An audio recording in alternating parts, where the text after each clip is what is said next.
Hi everyone, so welcome to this video. And आज की video में तो बहुत सारा मसाला है बिकॉज बहुत दिनों बाद टीसीएस ने बहुत सारे चेंजेस किए हैं। तो मसाला तो डेफिनेटली आज की वीडियो में आपको बहुत ज़्यादा मिलने वाला है।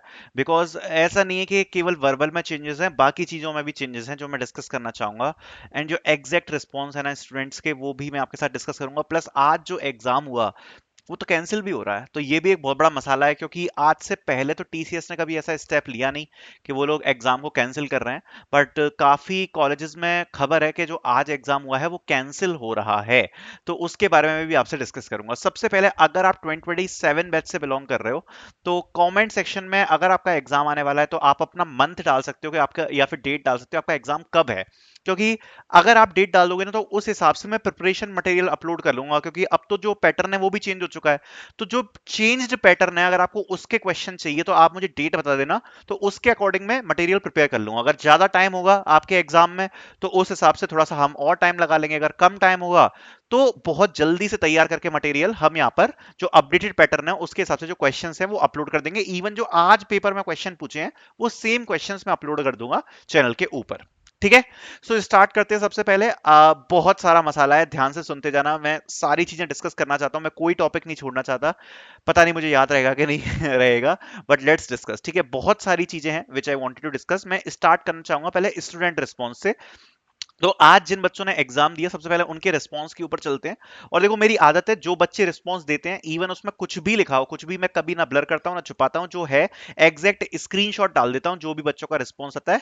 इवन आप बच्चों से वेरीफाई कर सकते हो, उसमें कोई दिक्कत नहीं है। ठीक है, तो फर्स्ट रिस्पॉन्स मैं दिखाता हूं। मैंने बोला कि after exam immediately tell me about your performance. तो मैंने इस बच्चे को मैसेज कर दिया था सुबह ही। तो इसका 1 बजे मैसेज आया, आप देख सकते हो। ब्रूडो, today our exam was cancelled due to compiler issue. इनका तो जो एग्जाम है वही कैंसिल हो गया, और अब क्या होगा, ये रीशेड्यूल होगा। तो यही मैं बता रहा हूँ, एक तो ये सबसे बड़ा मसाला है। और ये क्यों हुआ है, ये कंपाइलर इशू की वजह से कैंसिल हुआ है। इसके बारे में भी आगे थोड़ी डिटेल में मैं डिस्कस करना चाहूंगा। एंड इसके अलावा, ठीक है, इसके अलावा first question we got the first occurrence in the array, and second question we minimum depth in the binary array. ठीक है, तो ये दो क्वेश्चंस आए थे। पहला तो जो क्वेश्चन था वो first occurrence in the array आया था, again easy question. And second question आया है वे minimum depth in the binary array. तो बिल्कुल जो जेनरिक क्वेश्चन है, मैंने आपको पहले ही बोला है, आजकल टीसीएस बिल्कुल एफर्ट नहीं ले रही। जो स्ट्रेट क्वेश्चन होते हैं ना, कोई वेरिएशन ही नहीं डाल रहे हैं वो लोग। जो बिल्कुल स्ट्रेट सिंपल क्वेश्चन होते हैं वो सामने पूछ लेते हैं। दोनों ही क्वेश्चन मेरे हिसाब से कुछ भी नहीं थे, हलवा क्वेश्चन है दोनों, बहुत इजीली हो जाने चाहिए अगर कंपाइलर वर्क करेगा। बट इन्होंने बताया कंपाइलर वर्क ही नहीं कर रहा है, एग्जाम ही कैंसिल हो गया। ठीक है, फिर मैंने पूछा what was verbal pattern. So mention कर दिया है, वर्बल का जो पैटर्न है वो चेंज हो चुका है। दैट इज कंफर्म्ड कि for on campus 2027 batch the verbal exam pattern is confirmed changed. Okay, मैंने बोला oh, passage recall only 25 seconds, we can't come back. ठीक है, मैंने बोला was it tough, and what was the question on email writing. तो इन्होंने mention किया you have to write email to HR regarding your co-workers also eligible for employer of the year। सो ये जो context based, जो company based emails हैं वो यहाँ पर जो है वो ईमेल राइटिंग में यहाँ पर पूछे गए। ठीक है, उसके बाद और नीचे जाते हैं। मैंने बोला कि was verbal tough or you felt easy overall, and what was the topics that got asked from quant। ये इंपॉर्टेंट है, right. Not tough but you want to choose the appropriate word in the blanks with 25 second. सबसे पहले मैं आपको ये बता रहा हूँ, एक बच्चे से मेरी फोन पे बात हुई है, तो उसने भी जो सेम एग्जैक्ट चीज मुझे बोली है। उसने बोली कि भैया जो वर्बल था ना, वर्बल वो टफ नहीं था। ठीक है, टफ नहीं था। मतलब वर्बल में अगर आपका वोकैब अच्छा है, अगर आपका वोकैब अच्छा है ना, तो बढ़िया हो जाएगा, इजीली हो जाएगा, कोई दिक्कत नहीं आएगी। अभी उस बच्चे का भी रिस्पॉन्स दिखाऊंगा मैं, टेंशन मत लेना। तो वही है कि ये जो 25 सेकंड्स में अप्रोप्रिएट वर्ड यूज करना है, इसके बहुत सारे क्वेश्चंस थे, तो ये काफी एक बड़ा सेक्शन है। और क्वांट में क्या टॉपिक पूछे गए थे, क्वांट में पूछे गए थे simplification, SI CI, ratio proportion, speed, distance, pipe system and percentages. मतलब वही जो एरिथमेटिक हमेशा आता है, लगभग सिमिलर वही जो था वो यहाँ पर पूछा गया। ठीक है, उसके बाद मैंने पूछा कि ओवरऑल आपको पेपर कैसा लगा। अच्छा हाँ, ज्योमेट्री पर एक क्वेश्चन था रिलेटेड टू द ट्राइंगल्स, क्योंकि ज्योमेट्री के क्वेश्चन सब आ रहे हैं, ये भी मैं आपको बताना चाहता हूँ। लास्ट 31st के एग्जाम में भी ज्योमेट्री का जो क्वेश्चन पूछा था, देखो इनने भी कंफर्म किया, based on triangle one question is there. ठीक है, फिर मैंने पूछा कि जो फाउंडेशन सेक्शन और एडवांस सेक्शन है वो साथ में आए या सेपरेट हुए, क्या सीन है। तो इनने बोला कि भैया सबसे पहले न्यूमेरिकल और रीजनिंग आया अपना। ये एक बहुत बड़ा चेंज आपके सामने आ रहा है, एक और झटका आपको मिलने वाला है क्योंकि ये मैंने उसी दिन बोला था कि इसमें भी कुछ मुझे झंझट लग रहा है। सो न्यूमेरिकल और रीजनिंग आया, सबसे पहले आपका न्यूमेरिक आया, फिर रीजनिंग, उसके बाद सेंटेंस कंप्लीशन आया, पैसेज रिकॉल आया है, और ईमेल राइटिंग लास्ट आया है, और फिर कोडिंग आया है। तो मैंने बोला जो एडवांस एप्टी सेक्शन है वो कब आया था, एडवांस एफटी कब आया, तो इनने बोला कि ये आया बिफोर वर्बल, ठीक है। तो ये वर्बल के बिफोर आया है, मतलब पहले आया है, ठीक है, वर्बल से पहले। तो वर्बल बाद में आई है, और जो एडवांस एप्टीट्यूड वाला सेक्शन है वो एडवांस एप्टीट्यूड वाला सेक्शन वर्बल के पहले आया है। ऐसा पहले कभी नहीं हुआ, ऐसा पहली बार हो रहा है कि वर्बल एडवांस एप्टी के बाद में आ रही है, ठीक है। तो नाम तो इसका एडवांस एफटी रख दिया है, बट ये पहले आ रहा है, ये एक बहुत बड़ा चेंज है, ठीक है। तो ये भी मैं आपको बताना चाहूंगा कि ये चेंज भी जो है ये अब यहाँ पर हो चुका है। मैंने बोला यस दैट्स अ चेंज, कह रहा या वर्बल लास्ट, तो वर्बल जो थी वो लास्ट में आई थी कोडिंग से पहले। फिर मैंने बोला it was type in answer type, तो उन्होंने बोला जो 4 क्वेश्चन थे वो टाइप वाले थे, मतलब 4 क्वेश्चन ऐसे थे जिसमें जो आंसर था वो टाइप करना था, ठीक है। सो ये फर्स्ट बच्चे का रिस्पॉन्स था, ठीक है। अब सेकंड बच्चे का रिस्पॉन्स भी आपको दिखा देता हूँ। Hi sir, paper was good, इनसे मैंने कल रात को ही बोल दिया था भैया जैसे ही पेपर हो तो बता देना। Overall numeric ability I found medium hard, but I want to say I was preparing for last 3 months from your mock test and level was similar as live test। अभी भैया किसकी बात कर रहे हैं, थोड़ी तारीफ हो गई है तो प्रमोशन तो बनता ही है। सो मैं बता देता हूँ आपको, ये बात कर रहे हैं इस वाली मॉक टेस्ट सीरीज की, टीसीएस एनक्यूटी मॉक टेस्ट। सो थोड़ी सी तारीफ करी है बच्चे ने, ये हमारा वो मॉक टेस्ट वाली सीरीज का ही बच्चा है, दोनों ही बच्चे जो है मॉक टेस्ट सीरीज वाले के हैं। सो इसकी ये लोग बात कर रहे हैं। तो आज जो न्यूमेरिक एबिलिटी आया है ना, जो सेक्शंस हमने इसमें लाइव टेस्ट में दिए हैं ना, एक भी क्वेश्चन बाहर नहीं आया। पहले ही मैं आपको कंफर्म कर रहा हूं, बच्चों ने कंफर्म कर दिया। जो लाइव टेस्ट, जो केवल 3 लाइव टेस्ट प्रोवाइड करवाए थे हमने, which will be very similar to TCS exam, and बिल्कुल वही एज इट इज जो पेपर है वो छप के आया है ऑलमोस्ट, जो हमने ये लाइव टेस्ट में, जो मॉक टेस्ट में प्रोवाइड कराए थे। प्लस जो डेली टेस्ट दिए हैं प्रैक्टिस के लिए, प्रैक्टिस सेट्स दिए हैं, they are more than enough, more than बोल रहा हूं, more than enough to crack TCS. आप देख सकते हो जो टॉपिक बच्चे ने बताए हैं, आप देख सकते हो profit loss, time and work, speed time distance, percentage, train based, average, ऐसे ऐसे एक एक टॉपिक आप खुद अपनी आंखों से देख लो, कोई टॉपिक आपको दिख तो नहीं रहा जो बाहर से आया, और सारे टॉपिक्स इसी में से हैं, ठीक है। एंड इसी प्रकार से रीजनिंग हो गया, रीजनिंग तो इजी थी आज की। वर्बल का पैटर्न चेंज है, तो वर्बल का अपडेट हम जल्दी से जल्दी कर देंगे, ठीक है, क्योंकि अब पैटर्न चेंज हुआ तो हम भी थोड़ा सा मटेरियल प्रिपेयर करेंगे। बाकी जो लाइव टेस्ट प्रोवाइड करवाएं, they are very similar to the TCS question. Plus आपको प्रैक्टिस करने के लिए कोडिंग की शीट्स मिल जाती हैं, ये coding sheets will be very helpful for you. Plus free preparation हमने डाली रखी है, कोडिंग के सारे प्रीवियस ईयर के क्वेश्चंस के सॉल्यूशन आपको मिल जाएंगे। तो you can purchase the mock test series, it is a complete series for your TCS preparation, definitely purchase it, okay। सो कहाँ पर थे हम, आगे चलते हैं, प्रमोशन तो हो गया, ठीक है। सो ओके, सो मैंने बोला दैट्स ग्रेट। कोडिंग क्वेश्चन मैंने पूछा, तो कोडिंग क्वेश्चन में बताया है कि कंपाइलर इशू आया है, one was related to array and second from binary array, वही जो बच्चे ने बताया। Overall medium, reasoning was easy for me, verbal pattern is changed but it was not tough. Overall medium, if vocab is good then easy verbal, ठीक है, अगर vocab अच्छा है तो जो वर्बल है वो इजी है।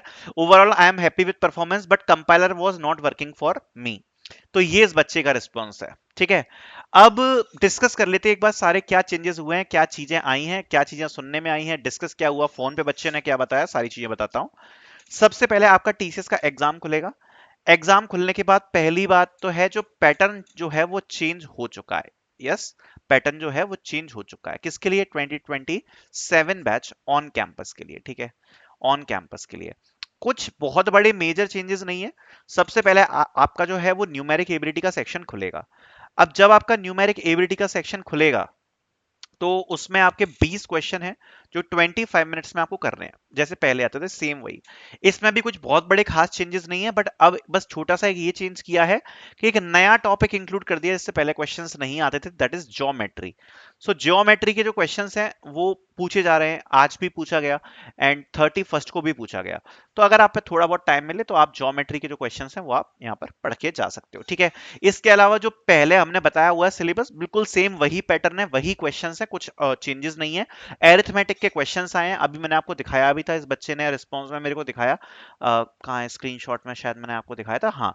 Simplification, SI CI ratio, proportion, speed, distance, pipe system and percentage, वही सिमिलर से टॉपिक्स हैं और इजीली हो जाएंगे, कुछ बहुत बड़ी तोप नहीं है। अगर आप मॉक टेस्ट सीरीज से प्रिपेयर कर रहे हो तो ये बच्चा लगेगा आपको, मतलब क्वांट भी आपका हो जाएगा। ये बच्चा हमारा ये मॉक टेस्ट सीरीज का ही था, 10 क्वेश्चन सही करके आया है 20 में से। अभी आप बच्चों को बोल दो ना कि क्वांट में से 20 में 10 क्वेश्चन, पसीने छूट जाएंगे।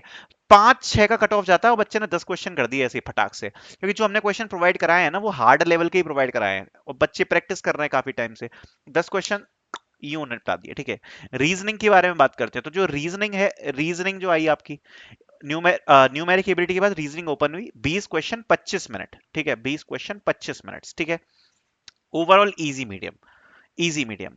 जो क्वेश्चंस हैं वही सिमिलर प्रीवियस टॉपिक ही चल रहे हैं, अरेंजमेंट्स हो गया आपका, और आपके जो मतलब प्रीवियस आते हैं कोडिंग डिकोडिंग सीरीज, उसी सब वही सब सिलेबस है, कुछ चेंजेस नहीं है। इसके बाद आता है चेंज, इसके बाद आपका जो है वो आ रहा है आपका advance एप्टी।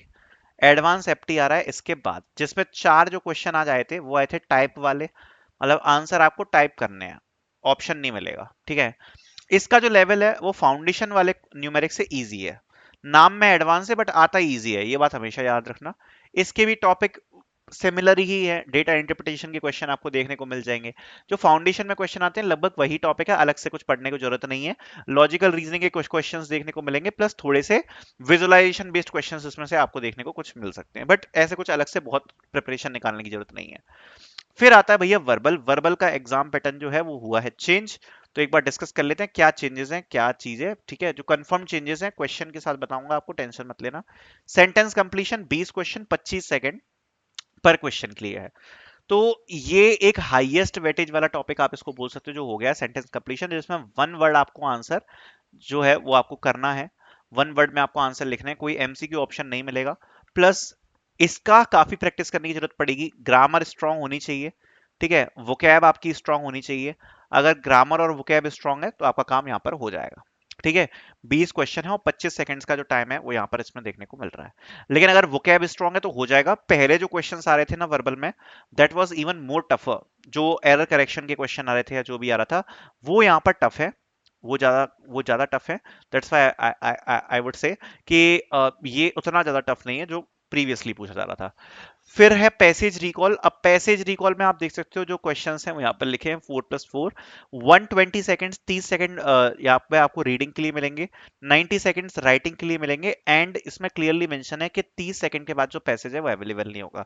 Yes, it was the little bit tough section, because आपको जो पैसेज दिया जा रहा है it was little little bit lengthy, थोड़ा सा लेंदी पैसेज है। सबसे पहले आपको पढ़ना है 30 सेकंड। 30 सेकंड पढ़ने के बाद 90 सेकंड्स आपको मिलेंगे रीराइट करने के लिए। अगर आप चाहते हो तो मैं इस सेक्शन की आपकी प्रैक्टिस करवा सकता हूं, अगर आप बोलोगे तो। अगर आप बोलोगे तो करवा दूंगा, मुझे कोई टेंशन नहीं है, मैं 2 दिन के अंदर इसका मटेरियल तैयार करके प्रोवाइड करवा दूंगा, कोई दिक्कत नहीं है। आप लोग बोलोगे, आप सपोर्ट दिखाओगे, कर देंगे, कोई दिक्कत नहीं है।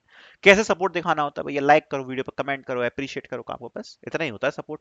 पैसे नहीं मांग रहा, बस ये सब करो, फ्री में डाल दूंगा यूट्यूब पे, कोई कोई चक्कर नहीं है। ऐसा नहीं कि पैटर्न नया अपडेट हुआ तो उस चक्कर में ये कहूँ कि नहीं नहीं हमने कोर्स में डाल दिया।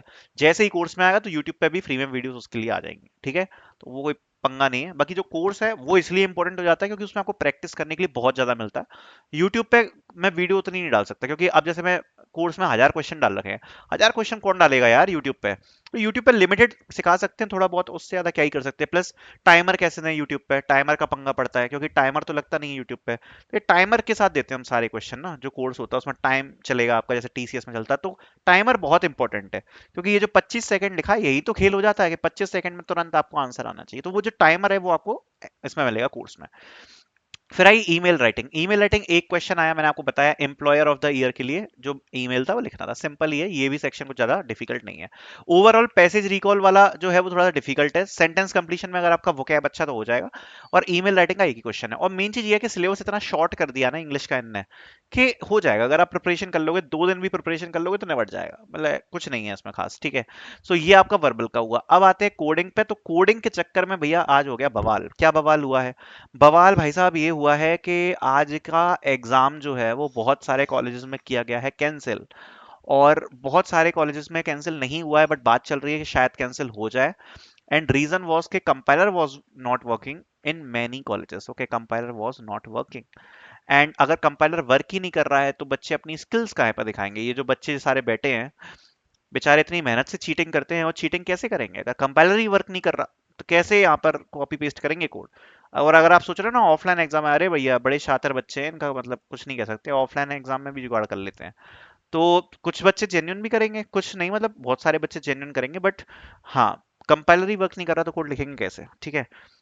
सो अगर आप देखोगे तो इसमें मेंशन किया गया है, फर्स्ट क्वेश्चन क्या था, first occurrence in the array. बहुत ही इजी है, मतलब इसका तो सॉल्यूशन कराने का मन भी नहीं करेगा कि भाई कोई एरे दिया है और एरे में कोई फर्स्ट अकरेंस बतानी है, ठीक है, कि फर्स्ट अकरेंस कब आ रही है। तो फॉर एग्जांपल अगर इस एरे में बोलना है कि 4 की फर्स्ट अकरेंस कब आ रही है, ठीक है, फर्स्ट अकरेंस कब आ रही है, तो वो हमें बताना है, ठीक है। ये सेम क्वेश्चन अब आप कहोगे इसको तो लीनियर सर्च से कर देंगे, तो भैया लीनियर सर्च से नहीं करना है, ये क्वेश्चन होगा बाइनरी सर्च से, ठीक है। एक बार टाइम कॉम्प्लेक्सिटी चेक कर लेना और टीसीएस ने क्या मेंशन किया वो भी चेक कर लेना, बाइनरी सर्च से होगा, ठीक है। और ये क्वेश्चन का सॉल्यूशन अभी मैंने अपलोड किया जस्ट, आई थिंक 31 मई को सेम ही क्वेश्चन आया था, उसमें फर्स्ट अकरेंस और लास्ट अकरेंस निकालनी थी। टीसीएस इसका आलसी हो गया आजकल, कोडिंग क्वेश्चन ज्यादा चेंज ही नहीं कर रहा, सेम क्वेश्चन कॉपी पेस्ट कर रहा है। तो फर्स्ट अकरेंस अगर निकालनी है, बाइनरी सर्च का कॉन्सेप्ट अभी समझाया था मैंने वो उसी दिन वीडियो में, बाइनरी सर्च से हो जाएगा क्वेश्चन, दो पार्ट में डिवाइड करके, जैसे 4 का ढूंढना है तो राइट साइड में चले जाएंगे, और फिर जैसे ही मिल जाएगा तो फर्स्ट अकरेंस निकालनी है तो उसके लेफ्ट साइड में सर्च करना चालू कर देंगे, सिंपल ही है, उसमें देख लेना सॉल्यूशन करवाया हुआ है, मतलब कुछ नहीं है इस क्वेश्चन में, 5 मिनट का क्वेश्चन है। And second question, we minimum depth in a binary array, ठीक है। तो ये क्वेश्चन थोड़ा देखना पड़ेगा मुझे कि इस क्वेश्चन का एग्जैक्ट मतलब क्या था। जैसे ये आएगा ये भी कुछ नहीं होगा, मुझे पता है, मीडियम लेवल का ही क्वेश्चन होगा, ज्यादा कुछ उसमें होगा नहीं, बट कंपाइलर ही वर्क नहीं किया तो क्या होगा, उस चक्कर में यहाँ पर दिक्कत हो गई। बाकी टेस्ट केसेस कितने आए हैं? 7 टेस्ट केसेस आए हैं, 2 पब्लिक हैं, 5 प्राइवेट हैं। ये जो 5 प्राइवेट हैं इनके बेसिस पर आपका इवेल्युएशन होगा, ठीक है, इनके बेसिस पर आपका इवेल्युएशन होगा कि जो टेस्ट केसेस हैं, जो 5 टेस्ट केसेस हैं, इसमें से आप जितने पास करोगे उस बेसिस पर डिसाइड होगा कि आपको क्या प्रोफाइल मिलेगी, ठीक है। और जो चेंजेस के बारे में बात कर रहे थे वो ये कर रहे थे कि न्यूमेरिक आ गया आपका, वर्बल आ गया, और नहीं, न्यूमेरिक के बाद आ गया रीजनिंग, रीजनिंग के बाद आ रहा है एडवांस एप्टी, ठीक है, और ये आपका आ गया वर्बल, ठीक है। तो चेंजेस ये हैं कि जो कोडिंग क्वेश्चंस हैं उनको आप सेपरेट मानो, कोडिंग क्वेश्चन के बेसिस पर आपको प्रोफाइल पता पड़ेगी कि आपको निंजा मिल रहा है, डिजिटल मिल रहा है या प्राइम मिल रहा है, ठीक है। ये तो कोडिंग क्वेश्चन के बेसिस पर हो गया, हो सकता है आपका परफॉर्मेंस कोडिंग में खराब है तो निंजा मिल जाए, अगर कोडिंग में परफॉर्मेंस आपका मीडियम है तो डिजिटल मिल जाए, अच्छा है तो प्राइम मिल जाए। तो कोडिंग क्वेश्चन तो डिसाइड करेगा क्या प्रोफाइल आपको मिलेगी, निंजा, डिजिटल, प्राइम। बट ये तीनों प्रोफाइल मिलनी भी है, अब आप यह दिमाग छोड़ दो कि क्या सेक्शन एडवांस है और क्या फाउंडेशन है। पहले होता था फाउंडेशन एडवांस, भूल जाओ अपने दिमाग में, आपको बस ये सोचना है कि अगर आप चाहते हो कि आप एटलीस्ट एलिजिबल तो रहो कि कोई ना कोई प्रोफाइल मिले, तो आपको इन सेक्शंस में अच्छा परफॉर्म करना पड़ेगा। कोडिंग क्वेश्चन ये डिसाइड करेगा कि आपको कौन सी प्रोफाइल मिलेगी, बट एटलीस्ट अगर आप एलिजिबल होना चाहते हो कि कोई तो प्रोफाइल मिले, उसके लिए आपको ये सेक्शन क्लियर करने ही पड़ेंगे, दैट इज जो इनका सेपरेट कट ऑफ होता है, न्यूमेरिक का, रीजनिंग का, एडवांस का, वर्बल का, वो आपको निकालना पड़ेगा। न्यूमेरिक का कट ऑफ आपका 5-6 नंबर आप मान के चलो, ओवरऑल डिपेंड करता है कि एग्जाम कैसा आ रहा है, पर 5-6 नंबर सफिशियंट इसमें जनरली अभी के टाइम पे रह रहे हैं। रीजनिंग में आप 9-10 नंबर बोल सकते हो, एडवांस में मेरे हिसाब से 5-6 क्वेश्चंस और 7 काफी अच्छा हो जाएगा। वर्बल अभी नया नया है, जनरली मैं आपको बोलूंगा कि ईमेल राइटिंग, ये सब कैसे इवेल्युएट होगा ये मैं बताता हूँ। ये तो एआई बेस्ड इवेल्युएट होता है, एआई मार्किंग करेगा इसमें आपका। सो जो ईमेल राइटिंग है, ईमेल राइटिंग वो तो आपका कॉन्टेक्स्ट बेस्ड एआई यहाँ पर आपका रेट करेगा कि आपने क्या किया है उसमें, ठीक है। प्लस जो आंसर्स आप दोगे पैसेज रिकॉल में, वो भी आपका एआई इवेल्युएट करेगा कि आपने कॉन्टेक्स्ट कैसा लिखा है। प्लस जो आपके 20 क्वेश्चन उसमें आ रहे हैं वर्ड वाले में, वो भी एआई इवेल्युएट करेगा। तो ये एआई बेस्ड चेकिंग इसमें होगी मेरे हिसाब से। अगर आप 50-60% भी कर देते हो इसमें अपना स्कोर, काम हो जाएगा। 50-60% आप मान के चलना, इतना तो आपको निकालना ही पड़ेगा। कोडिंग का मैंने आपको बता दिया, तो ये चेंजेस हैं, सारी चीजें मैंने आपको डिस्कस करके बता दी। मसाला बहुत था आज की वीडियो में, आई होप आपको पसंद आया होगा। प्लस मॉक टेस्ट सीरीज मत भूलना, लिंक आपको डिस्क्रिप्शन में मिलेगी। Complete preparation with timer, everything, मतलब यही बोल सकता हूं मैं। और मैं देखो बोलता नहीं हूं, मैं तो आपको डायरेक्ट दिखा देता हूं आपको, जहां से जिसने भी मेरी टेस्ट सीरीज परचेज कर रखी हो, आप उससे बस रिव्यू ले लेना एक बार कि क्वेश्चंस का लेवल कैसा है। मतलब मैं अपने मुंह से नहीं बता रहा, मैं तो पूछ रहा हूँ कि आपके साथी हो, दोस्त हो, आप किसी से पूछ लेना कि जिनने मॉक टेस्ट सीरीज ले रखी है, उसमें क्वेश्चन का लेवल कैसा है, टाइमर है कि नहीं है, जब क्वेश्चंस करते हैं तो सॉल्यूशन है कि नहीं है, और जब क्वेश्चंस को सॉल्व करते हैं तो जब जिनने टीसीएस का एग्जाम दिया उनसे पूछ लेना कि लेवल सीरीज से मैच करता है कि नहीं करता, अगर वो करके जाएंगे तो। हाँ, लेकिन ये इंपॉर्टेंट है कि उन्होंने सीरीज से पढ़ा हो थोड़ा बहुत। अब ऐसा ना हो कि किसी बच्चे ने 2 दिन सीरीज से पढ़ा है और उसके बाद बोल दे कि नहीं बेकार है। जिसने थोड़ा बहुत मेहनत करी है, मतलब एटलीस्ट मैं बोलूंगा 10 5 दिन 15 दिन तो मेहनत करनी ही पड़ेगी। खासकर ये जो 3 लाइव टेस्ट है, मैं तो कह रहा हूँ चाहे कुछ भी हो जाए, जब आपका टीसीएस का पेपर आ रहा है, आपने कुछ प्रिपेयर किया है नहीं किया है कोई फर्क नहीं पड़ता। ये जो 3 लाइव टेस्ट है ना, ये जरूर देखे जाना, जो मॉक टेस्ट सीरीज में दिए हैं। ये जान है इस मॉक टेस्ट सीरीज के, जो 3 लाइव टेस्ट दिए हैं ना, ये जान है मॉक टेस्ट सीरीज के, आप ये बोल सकते हो, ठीक है। सो फुल लेंथ है पूरे। So I putting out the links of the mock test series in the description, which you can check out. Thank you so much for watching.